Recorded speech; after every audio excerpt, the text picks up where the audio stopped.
Welcome to On Top of PR with Jason Mudd, presented by Review Maxer. Hello and welcome to On Top of PR. I'm your host, Jason Mudd with Axia Public Relations. I'm glad to be here today with you. Today is a solo cast, which means it's you and me. There isn't a guest this episode, but there will be a guest in the next episode.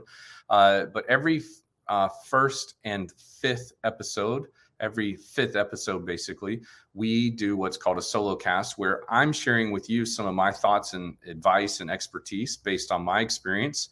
And so this is a unique episode, and I'm excited to do that with you today.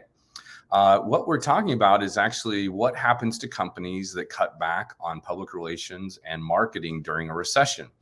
Obviously, this is a very timely topic. We are recording this on November 16th of 2022. There is a threat of a recession looming. In fact, Bloomberg economics model shows that a recession is 100% likely to happen in the next 12 months. Despite some early headlines of negative economic environment going on, there certainly have been some very positive economic headlines recently. Some have said we're already in a recession. Some have said that a recession isn't started yet. Some are saying that there may not even be a recession, but we're here and now. And I just want to spend some time kind of talking through to you what happens to companies that cut back on public relations and marketing during a recession. Whether you are currently working with an agency, considering working with an agency, or maybe you're doing everything in-house, I'm just simply here to guide you, guard you, and advise you of what's around the corner and how you might prepare yourself for a possible recession so that your budgets don't get slashed and you don't lose progress on the work that you're doing today and the efforts and programs that you have in place. Because history shows that cutting PR spending in a downturn can be bad business and bad for business. So whenever a downturn occurs, leaders and managers are asked to do more with less. It's just the reality of business, as difficult as that might be. So for many teams, they may be experiencing quick growth, or they may be experiencing slight growth. And then they're asking to cut staff and cut budgets as well to prepare for winter or difficult economic environment. What I want to do instead is just talk about some of the historical evidence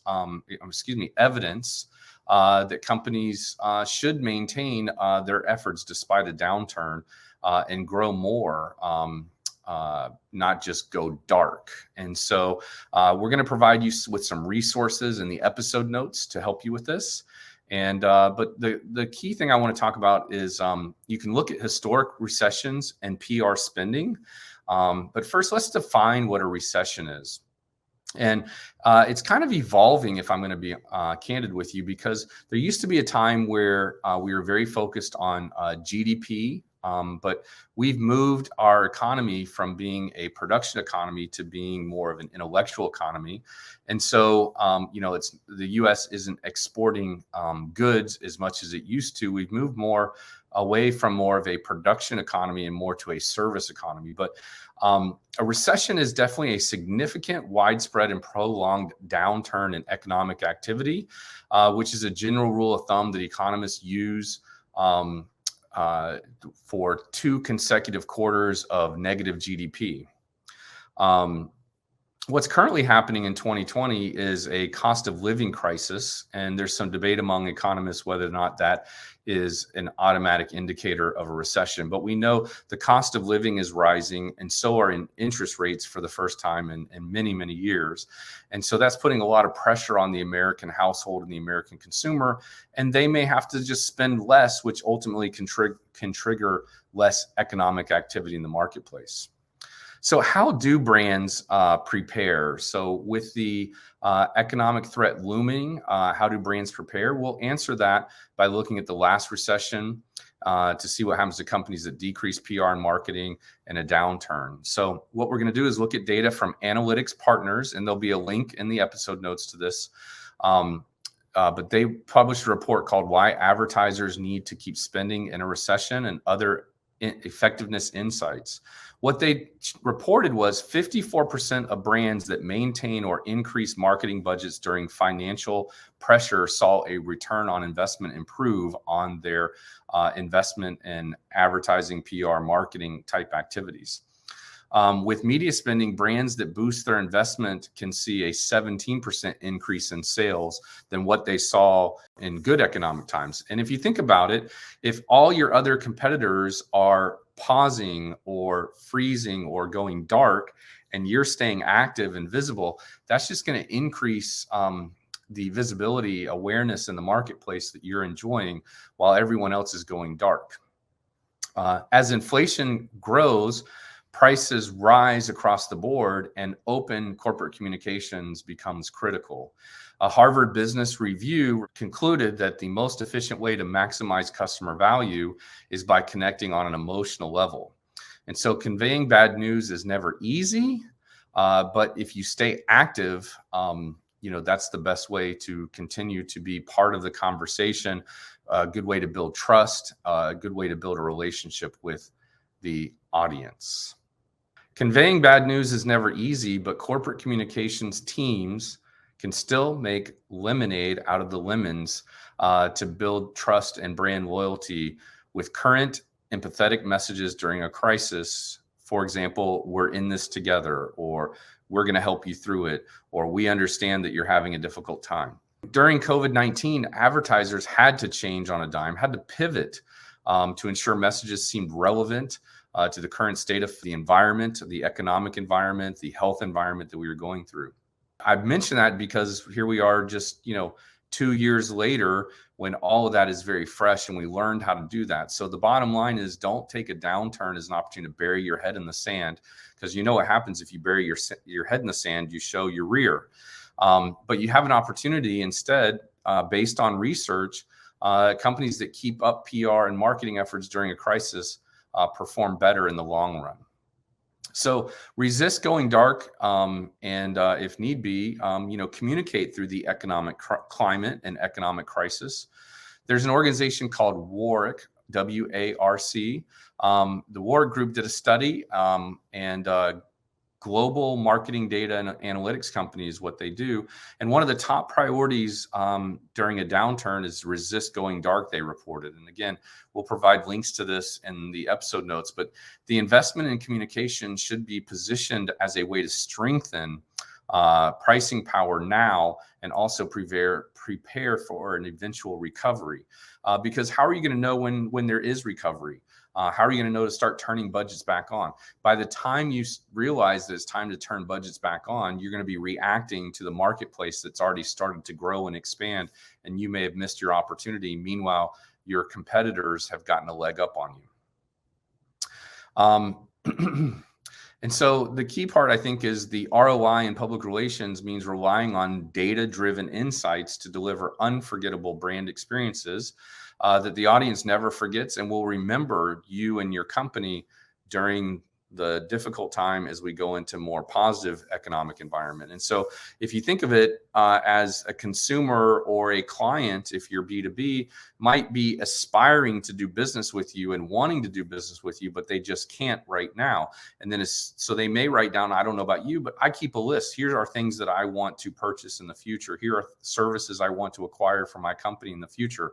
And I maintain that list. And so if you could get your brand name on that list during a difficult economic time, they aspire to buy from you when they're able to, then you have top of mind brand recognition and awareness that perhaps your competitors who go dark will not have. Also, Warwick had another group report they put out. How can I justify the financial value of marketing investments to the board? And so we'll provide a link to that as well. Now, some of this may require a subscription to be able to read it. Maybe this will be behind a paywall, but we'll still provide the link and you can make a decision if you want to purchase it or not. But they looked at thousands of case studies and definitively were able to illustrate that investments in creativity generate long-term positive impacts on the health of the company. Investments in creative include, advertising, marketing, PR, and those types of activities. And so if I was you sitting in your shoes at a corporation and budgets were looking like they're being slashed or cut, or there's cuts around the corner, I would really fight hard for, making a case and using this material that I'm bringing to you and this insight that I'm sharing, making a case for why you should keep PR going, why you should keep the marketing programs going, your content marketing, your social media, your search and optimization, your media relations, getting out and speaking in front of industry and winning awards on behalf of the company. Those types of activities will help you plant a seed in the marketplace. And we've talked before about having a funnel of awareness, trust, consideration, and decision. You want to make sure you're keeping buyers in that funnel. You're building trust with them, even if they can't make a purchasing decision right now. You want to stay in front of them and continue to remind them of the value of what your company's offering.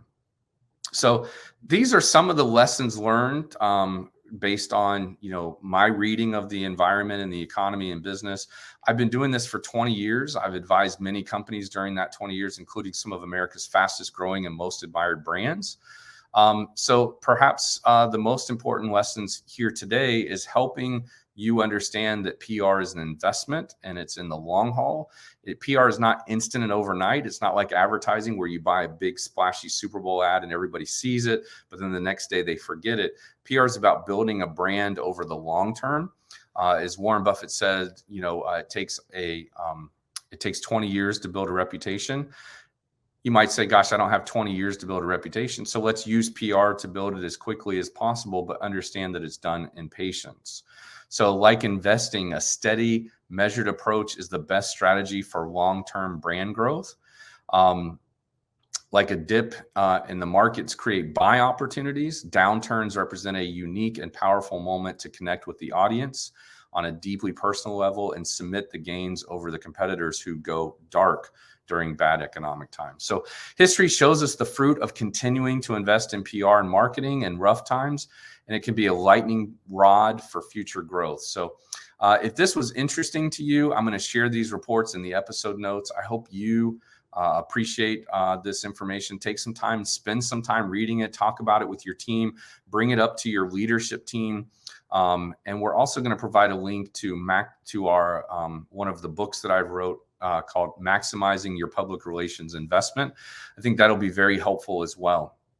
And so as we're wrapping up here today, I want to say thank you for tuning in. Thank you for allowing me to help you stay on top of PR. If you have any questions that you would like to share or ask us, we are always looking forward to hearing from you. You can send those to podcast@axiapr.com. In addition, if you have a topic or request that you would like us to cover as a solo episode or as a bring in an expert guest to talk about something, we would be thrilled to accommodate that request or at least consider your request. Lastly, if this episode was beneficial to you, I would ask you to take a moment and share it with a colleague who would also enjoy it. So if you benefited from this solocast today, it would be a real pleasure for us if you would take a moment to share it with a colleague or contact in business that you know that might benefit from this same message. We thank you. We think they will thank you as well. And with that, I want to just sign off and say thank you for letting us have the opportunity to help you stay on top of PR. And this is Jason Mudd signing off from Axia Public Relations. I hope something great happens to you today. This has been On Top of PR with Jason Mudd, presented by ReviewMaxer. Be sure to subscribe so you don't miss an episode, and check out past shows at ontopofpr.com.